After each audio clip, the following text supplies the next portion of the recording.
I'm Abby, I have a lot of records, and this is Vinyl Monday.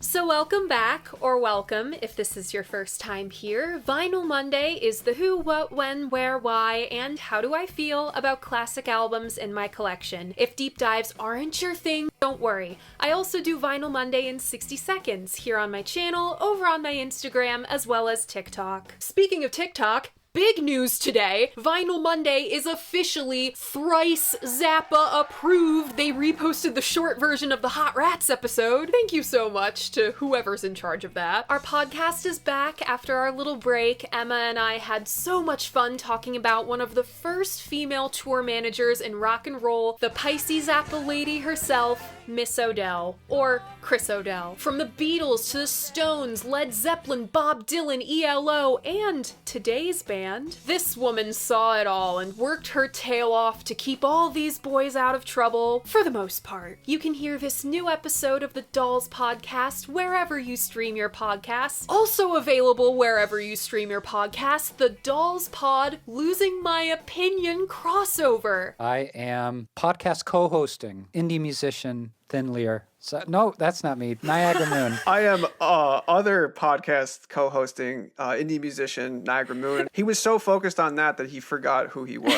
I don't know what it is, but losing my opinion always descends into chaos when I show up. It was my third time on and Emma's first. We both had so much fun. On to this week's album. You guys, I have been chomping at the bit to cover this. I actually had it way later in the schedule, but I bumped it up because it's my mental breakdown and I get to choose the music.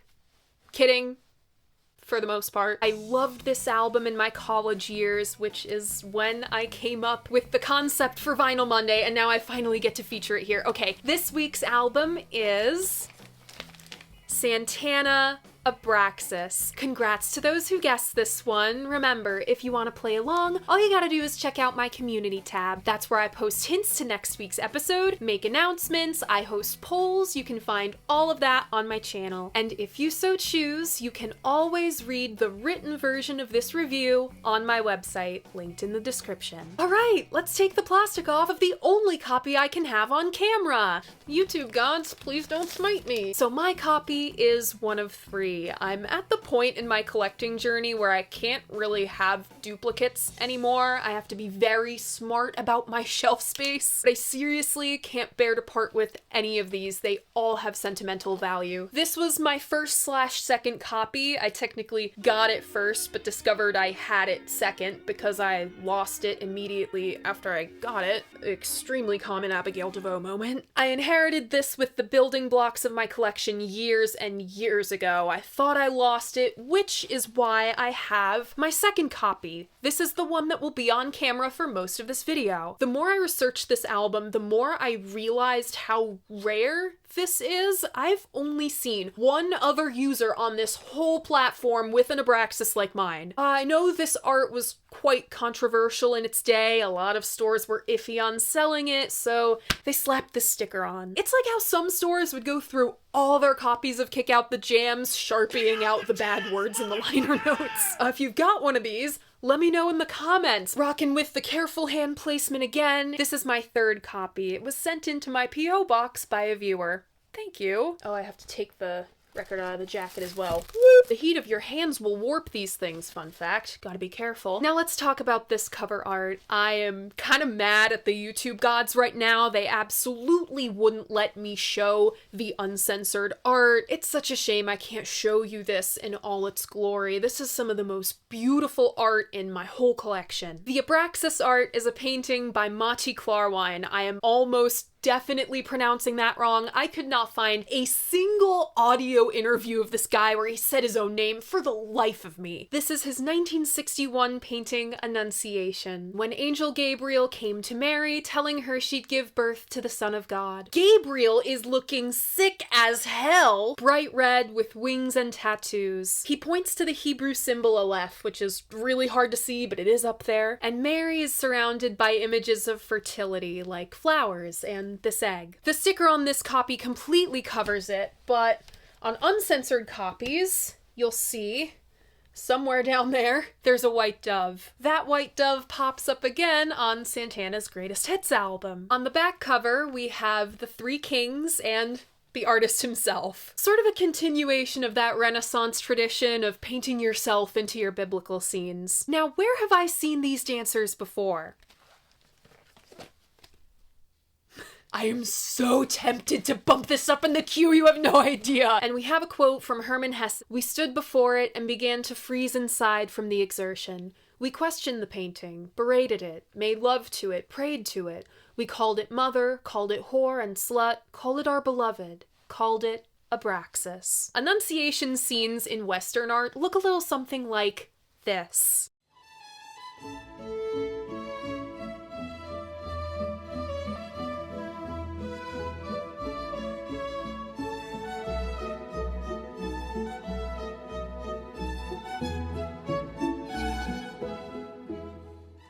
But Monty chose to render it like this. Here's what he had to say about it in his book. Quote, "It was the first painting I painted after my initial New York awakening. I was 28 years old and at the peak of my molecular bioenergy. You can feel the sudden burst of the Big Apple's electric zap in the composition. In those days, I had an obsessional passion for the female body that lasted deep into my 30s. Carlos saw Annunciation printed in a magazine and contacted the artist asking him to use it for his band's next album. Annunciation is a blend of so many visual traditions, from Judeo-Christian tales to the Indian elephant, African dancers, and everything in between. It slams together so many cultures' traditions, not unlike the music itself. I think Carlos absolutely saw this quality in the painting. On Abraxas, we have smooth hitmaker Carlos Santana, with Greg Raleigh on lead vocals, piano, and keys, David Brown on bass, Mike Shreve on drums, Jose Arias, aka Chipito, on percussion, including timbales and congas, and Michael Carabello on percussion, including the congas. Our guests include Alberto Gianquinto on piano for Incident at Neshaber, and Rico Reyes on backing vocals and percussion on Oye Como Va and El Nicoya. Abraxas was produced by Fred Catero with Carlos Santana.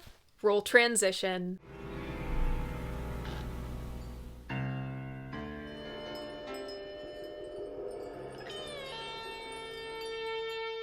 Consider 1970. The Beatles are donezo, Jimi Hendrix has broken up the Experience for the more funk-oriented BOGs, Led Zeppelin is at a career high which they will ride for the next half a decade, and Southern rock and country rock are on the rise. As far as pop music goes, the Laurel Canyon scene is the biggest it will ever be, and the San Francisco scene has mostly pittered off. And then there's Santana. 1969 was a crazy transformative year for Santana. Carlos went from being a dishwasher in a restaurant to leading one of the biggest acts to ever come out of the San Francisco scene. Just as big as the Airplanes, second only to the Grateful Dead and Janis Joplin. I consider them like a tie. Now, what do all four of those artists have in common?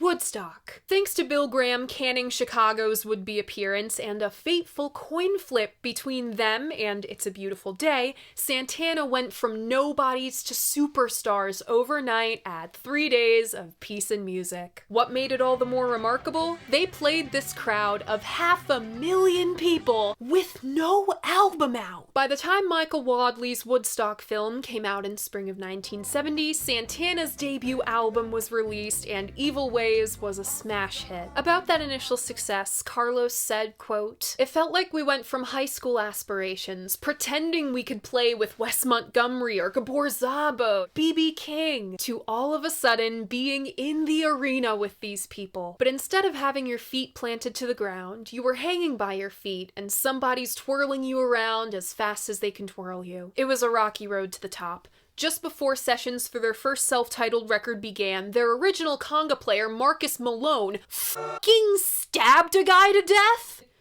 Needless to say, he needed to be replaced. Enter Michael Carabello. It was Michael who discovered Jose Arias. Both him and Carlos were still learning English at the time. The lineup settles on Greg, Carlos, David, Michael, Jose, and Mike. They established themselves on a blend of blues rock with African rhythms and a hint of Latin flair. But heading into Abraxas sessions, so many variants of Latin music were entering the fray. Mambo.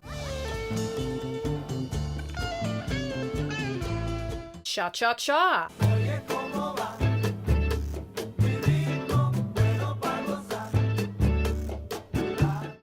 That was the whitest thing I've ever done on camera. Even a hint of merengue.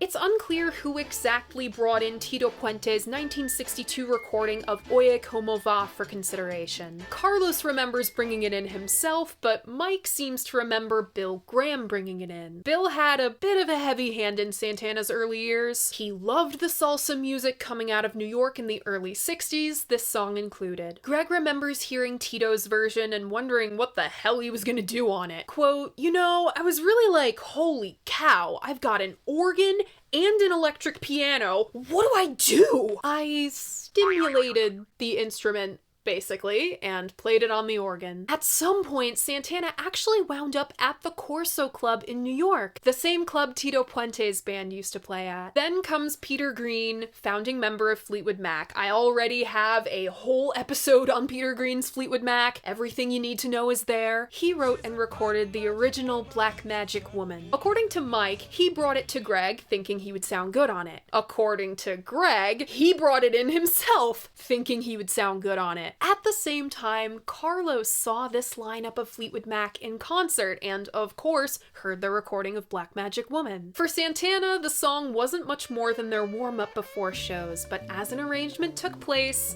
they considered recording it. The third big influence on Abraxas, and Santana as a whole really, was Hungarian jazz guitarist Gabor Szabo. He fled Hungary during the revolution in the 50s and wound up in the Bay Area around the same time as the guys. He really defined his unique playing style on his 1968 LP Dreams, which, after years of talking about it and nearly buying the Vinyl Me Please run for myself, wound up in my P.O. box. This would make such a kick-ass episode. I just have to track down like 2 issues of Ugly Things for a few interviews published about these sessions, and we are good to go. That's really interesting that Carlos pulled so much from a jazz guitarist, because for a jazz guitarist before the year 1970, Gabor pulled a lot from rock and roll. He lifted psych rock's use of feedback and blended it with his signature sparse, deliberate note choice.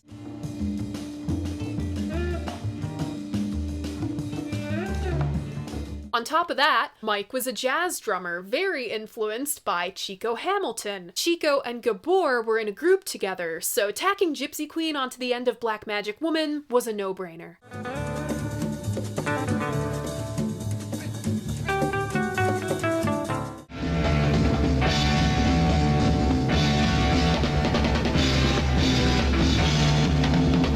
So yeah, lots of covers on this album, like 3 in a row, but there are originals too. The concept for Samba Pati emerged when Santana returned home from their first European tour. Carlos was kind of getting over his jet lag, opened the window for some fresh air. Poor guy must have forgotten he was in New York City. No fresh air to be found. And on the street below him was a drunk man, with a bottle of booze in one fist and his saxophone in the other. He was struggling with which to put in his mouth, the instrument or the bottle. The internal struggle inspired Carlos. Quote, "All of us can be out of San Quentin and still be prisoners by our own habits." Not unlike the psalm on A Love Supreme, Carlos came up with words to play instead of sing. To every step in life you find, freedom comes from within. If you can understand, and woman, you should love your man. Then he went to Greg for help with the arrangement. Quote, "He had this beautiful melody. He had several pieces and he and I sat down, pulling parts out, putting parts in, and repeating things. We put a samba at the end of it. He played beautifully, and the thing that was most memorable to me was that it was so different. Carlos wrote it, he and Greg arranged it, and Jose titled it Samba Pati, Samba for You. Abraxas was recorded in about 2 weeks, with sessions starting on April 17th, 1970 and ending on May 2nd at Wally Hyder Studios. The band was in full form, the best they were with each other, both professionally and personally. Those who were lucky enough to see them live know the kind of trance state they'd fall into playing together. Greg remembers, quote, "Carlos's headphones actually ended up on the ground. He was so engrossed in what he was playing, and we only stopped it when he finally lost it." As for the title, Abraxas is a term for supreme god, the embodiment of the universe. Greg thought it was fitting for the universal quality of their music. Quote, "What we were doing was crossing every color line, cultural line that you could possibly imagine and making it work. But we weren't thinking about it. It wasn't a plan. It was, do we play or not play?" The track listing of Abraxas goes as follows.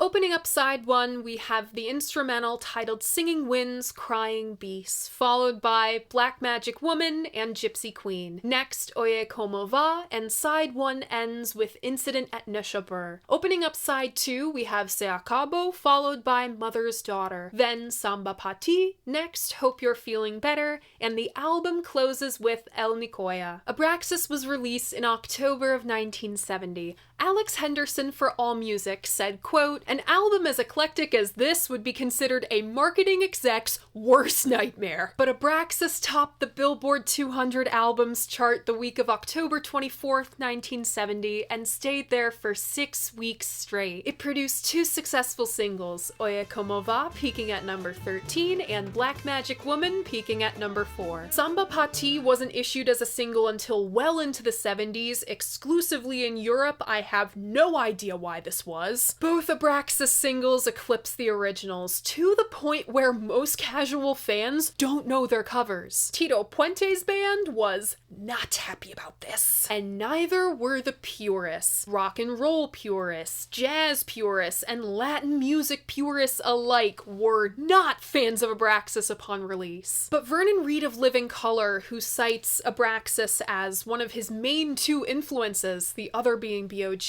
said something just spot on the Alt Latino podcast that I'm gonna share with you. Quote, "Tradition is beautiful, but traditions were, at one time, someone's brand new idea, and the brand new idea gets codified. But people forget that everything was like, yo, I want to do this thing, and everybody says, you're crazy, you're nuts, you can't do that. And then, all of a sudden, everything changes. All these different things that were not supposed to be together, then were together, which is the story of jazz, which is the story of rock and roll." He said Abraxas, quote, "wasn't authentically Latin, but Santana created in the collisions something new." Here's what Time magazine had to say, which I can quote to you thanks to the sticker on my censored copy. Quote, "Santana has taken flight like a Poseidon missile exploding out of a sea of mediocrity. A rare poetic delicacy. Rhythms move in parallel lines, interrupting, overlaying, penetrating one another, multiplying into mathematical complexity, finally merging into one overwhelming musical thrust." Of course, Christgau had something to say about it. Quote, "On the debut, most of the originals were credited to Santana Band. This time, individual members claim individual compositions. Can this mean somebody thought about these melodies and lyrics before they sprung from the collective unconscious? In any case, they've improved, and in any case, the best ones are by Peter Green, Gabor Szabo, and Tito Puente, none of whom is known to be a member of the Santana Band."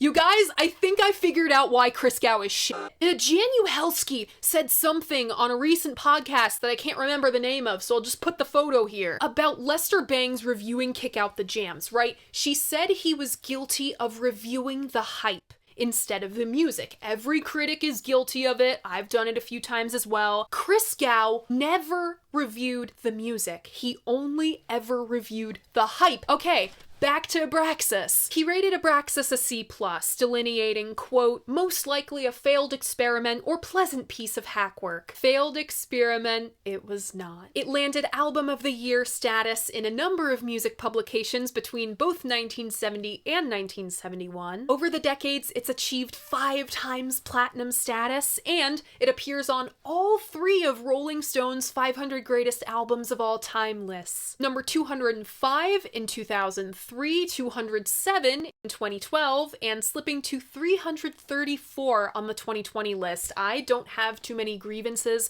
with rock albums moving around so much on these lists. You have to accommodate for all the new stuff that's come out in the past 20 years. Most of it not rock and roll. Since most of the current list entries are derived from the 2003 list, and I have that list in print, let's see what it said about Abraxas. Quote, definitive Santana, Afro-Latin grooves and piercing lyrical psychedelic blues guitar. They ranked it their 11th greatest Latin American album of all time in 2023, and it's achieved the esteemed honor of a culturally significant recording preserved in the Library of Congress. It's also gotten a MoFi run, which is basically the same thing, but this monumental success took its toll on the band. They soon descended into chaos again. There was a drug bust, they ran into bad business dealings and lost all of their money. Jose had a fucking brain aneurysm and almost died. The band gets kicked out of Peru somehow. David quit, then came back, then got fired. Michael was fired too. Neil Schon joined to play guitar with Carlos, but then he left. So did Greg. Carlos was just 23 at the time, and it was a lot to deal with. He told Rolling Stone in 2000, quote, I would turn on the radio and Abraxas would be on every station just about, and I found myself more and more depressed, and I'd find myself crying. The band was deteriorating, and my friends who I grew up with were total strangers to me. We started sounding like crap. It became all those things that happen to most bands. It was basically too much too soon. Excess, big egos, myself included. Some years down the line, Greg told Total Guitar that Abraxas was his favorite album Santana made. Quote, I've had some time to look back at the band and the kind of music we played, and my God, it was very sophisticated for the age of the band. So, what do I think of Abraxas?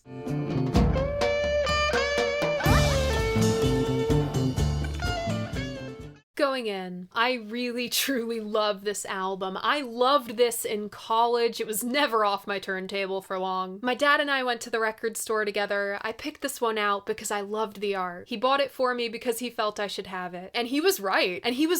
At the time Abraxas came into my life, there was nothing like it in my collection. I didn't have much jazz. I didn't own any other Latin albums. My collection was almost exclusively psych rock, hard rock, and blues rock. In that sense, my experience discovering Abraxas isn't unlike a listener discovering it in 1970 or 1971. Felix Contreras for NPR said, quote, among the many monumental records released in the late 60s and early 70s, Santana's Abraxas stands tall not only for its musical innovation and vision, but also because, after all, it still sounds so damn good. Why has Abraxas held up? Of course, Carlos's style. It was singular in its time. When he emerged in the mainstream, no one in rock and roll played like this. No one played with this much open space between notes. He absolutely lifted that from Gabor Szabo.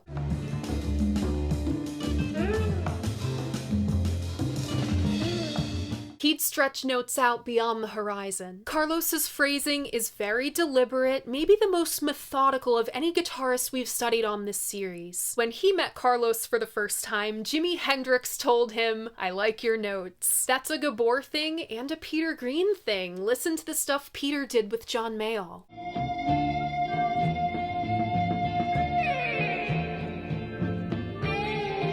And Carlos plays quite soft on Abraxas. He isn't cranking the volume like Zeppelin or Sabbath in 1970. I had to strain to hear some stuff. Many Carlos copycats have emerged in the subsequent decades, but the drums remain unique to Santana. It's a challenge to make 3 drummers work, but with some careful maneuvering, they did. Jose and Michael played straight Latin stuff, while Mike played straight jazz, so he'd stay out of the other guys' way. This album is just loaded to the brim with percussion, shakers, maracas, cowbells, wood blocks, the thing that goes like this, you know it, and the atmosphere remains singular. Other albums have a similar haunting in-between quality, The Doors' self-titled, or even Dreams. All three albums tap into a similar energy, but only this one transmutes it this way. With a dissonant suave on piano strings, Singing Winds, Crying Beast reveal themselves to us, credited to Michael Carabello. The Singing Winds are the bells and cymbals, the Crying Beasts are Carlos's guitar. Not many songs I've encountered have this quality about them. Lots of introductions invite you into the record, but very few draw you in without having to reach out. Back in the Doors episode, I talked about the veil between what is here and what's beyond us. I love this time of year because it feels thinner. It feels thinner on Singing Winds too. It's like riding on a riverboat into a dark forest as it comes alive at twilight, parting gauzy cobwebs of sound. The nymphs won't reveal themselves to you just yet, but keyboard and conga creatures peek their heads out from the greens. In one of my favorite moments on the record, we segue into Black Magic Woman, led by organ shifting its weight on its feet. About that first appearance of the Black Magic Woman motif, Vernon Reid said, quote,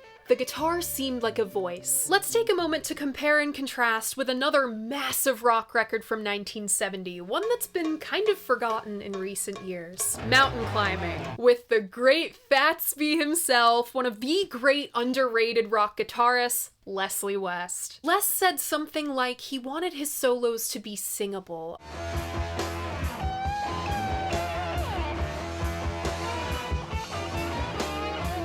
Though Carlos was doing a totally different thing stylistically, tonally. Note his subtle rhythm playing and flourishes in the verses. Both these guys had a very vocal quality about their lead playing. That's really cool to me. You'll notice Fleetwood Mac's and Santana's Black Magic Woman really aren't that different from one another. Instead of completely rearranging the whole thing, Santana took the original and elevated it. They brought a whole new feel, made it a mambo. This track establishes all of Santana's strengths in one fell swoop. David's dynamic bass, Greg's understated but no less pleasant voice, Mike straddling the very bottom layer and the very top layer of sound with his subdued drumming and occasional favor of the cymbal, Michael and Jose's textures and chemistry, and all these guys' chemistry with each other. You don't get this from everybody playing their parts separately. You only get this from bodies in a room. It progresses effortlessly and naturally until cresting into their tribute to Gabor. This is quite different from the original I Remember. The guys inject energy into it, anticipation. I think it comes from the guys picking up the time and Mike stepping into the spotlight with his fellow drummers. You may laugh at people who didn't know Black Magic Woman was a cover, but I give them a break because I didn't know Oye Como Va was a cover. Like Black Magic Woman, Santana took the core of Oye Como Va and made it bloom. Mike lays down a steady swing while Dave plays the best bass line on the record with very little variation. This is honestly more of a showcase for Jose, Michael, and Greg than it was for Carlos. They swap around leads and rhythms and hand the song off to each other with ease. If you don't, at the very least, shimmy your shoulders, something's wrong with you. You can always tell when a group had a blast in the studio. Oye Como Va just has a great vibe and bubbling energy. Very communal, right down to the group vocal. Closing out the first side is Incident at Neshabur, a collab between Carlos and Alberto Gianquinto. This is the most overlooked instrumental track on the album. It's not prog, but it is progressive. We're heavy on the Latin feel for a few bars. I know that is such an umbrella term. It's honestly kind of problematic in music commentary how all of these separate things are lumped into this one term and it never really breaks from that, but I digress. It stumbles around in dizzying chaos before breaking into 6/8, inspired by Santeria. If anything were the midpoint between self-titled and Abraxas, it'd be this central motif. It's like the sophisticated older sibling of Soul Sacrifice. I love the conversation between guitar and piano and how they guide the song through all these changes. Especially when the song tumbles down the hill from Carlos's solo back to the, oh my god, ostinato, that's the word! The energy is electric. And then it simmers down into this absolutely beguiling exercise in Carlos's extended feedback notes. It just opens your chest right up after not knowing you'd been holding your breath for 2 minutes. Alberto and Greg get to converse some, with Greg settling into rhythm and Al playing a gorgeous solo over top. Opening up side 2 is Se Acabo. It is finished, credited to Jose. It's a great little tune, absolutely killer African rhythm-infused moment for all 3 of our drummers and our Hammond organ. I don't totally hate the panning on Mike's little drum break. I think it accentuates the fluid motion he's finally broken into. I'm just wondering why a song called It Is Finished is opening up side 2. I don't want to jump to conclusions, but this seems like a case of poor sequencing or maybe the limitations of the vinyl format. There's only so much space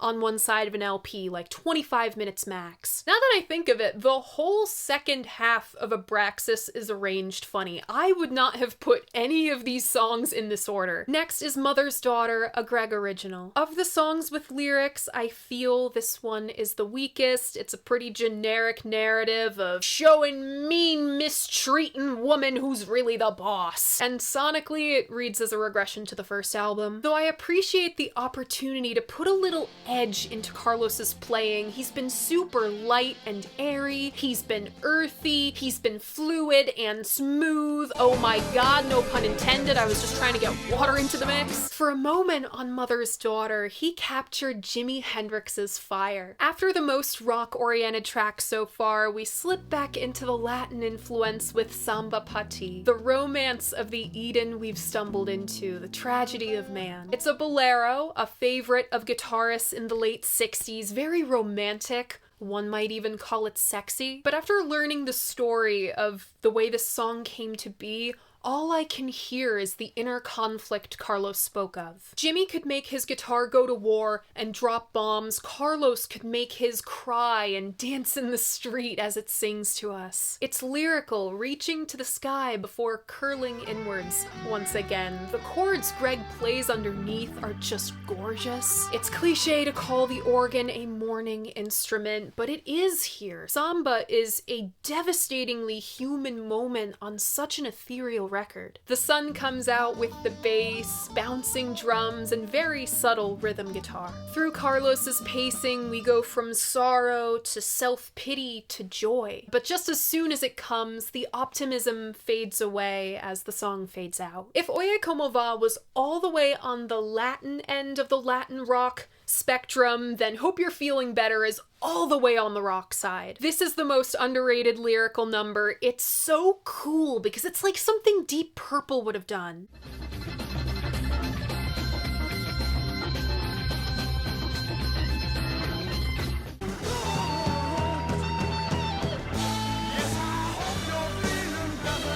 It's heavy and organ-driven in the same way, with motion in the undertow thanks to Dave's sparse bass. It also shows off the edgier side of Carlos's playing style and his incredible flexibility as a player. Not to say Abraxas is passive, but we haven't heard this bossiness before and we won't hear it again after. Greg hasn't performed like this either. He's adopted a snarl. Abraxas as a whole isn't passive, it's just intricate and careful, and you have to be careful to execute that intricacy. Hope You're Feeling Better is darker, less detailed, big blocks of color as opposed to the fine-tuned scrolls. And finally, El Nicoya. As we journey out of the enchanted forest and into morning, we catch a glimpse of a fire up the mountain. It's a ritual dance. We don't get to be a part of it, we just observe it before returning back to reality. If we're talking about all the way across the Santana canon, his best would clearly be Love, Devotion, Surrender. With John McLaughlin of the Mahavishnu Orchestra, my God, this album is incredible. This would be another one of the great challenges of my career to evaluate. Give it a few years and I feel like I can tackle it. But as far as Santana, the band, this is probably it. Carlos said it himself, Abraxas lingers. Quote, I think about planting certain sounds, certain cries, certain things in the audience hearts. 2 months after you leave them, they say, man, you guys left me pregnant with this sound.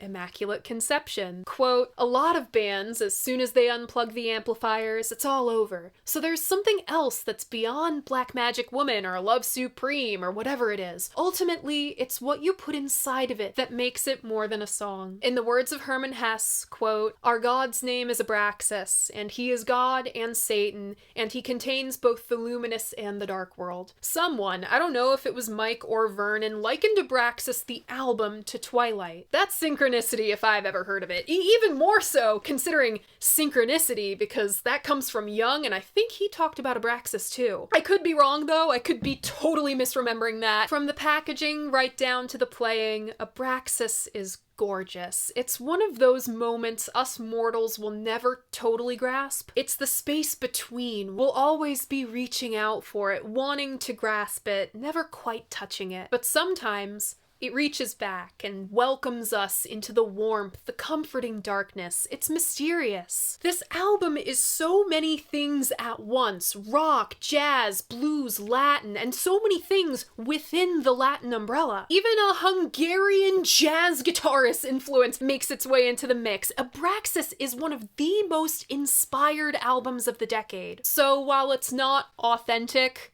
who gives a shit? It honors tradition while smashing it to bits while creating a new one. Santana did something really beautiful. They painted rock and roll in their image, their respective heritages as men and their collective heritage as men of the Church of Rock and Roll. Yes, there's something spiritual about this album. The music created in the collisions is a treasure to covet for all time. Some may try, but it's too ephemeral to imitate. Abraxas truly is both the luminous and dark world. My personal favorites on this one are Singing Winds, Crying Beasts, Black Magic Woman, Oye Como Va, Incident at Neshabur, and Hope You're Feeling Better. Remember, if you want to keep up with all of my favorites from all of the Vinyl Mondays, I have a Spotify playlist linked in my description. I update it every week. And that's it! That is Abraxas! What do you think of this album? What do you think of Santana? Leave a comment letting me know. I love hearing what you guys have to say about albums that I love. And remember, despite what some guy on the internet has to say, your opinion matters. If you like what I do here, you should like this video and subscribe to my channel. I post new episodes of Vinyl Monday every Monday morning at 11. Thank you so much for watching, and I'll see you guys next week. Bye!